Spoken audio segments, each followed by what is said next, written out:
Next up, we want to welcome Jacob Mollering to the stage. He's 16 years old. He's his son Thomas and Dr. Christina Mollering.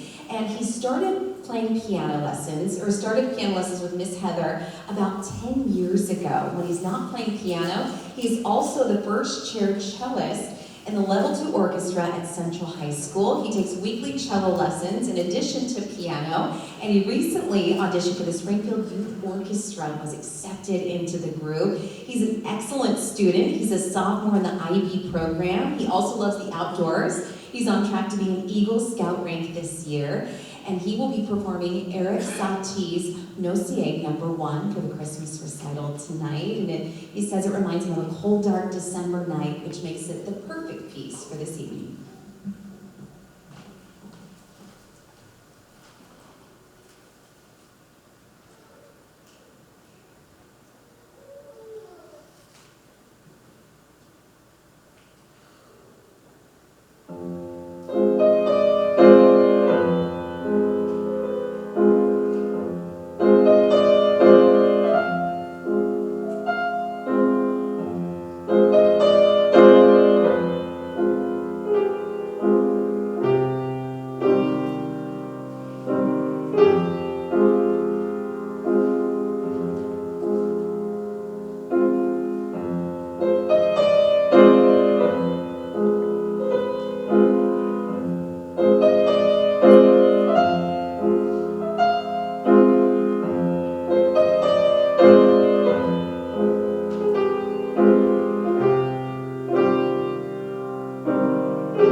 Jacob Mullery.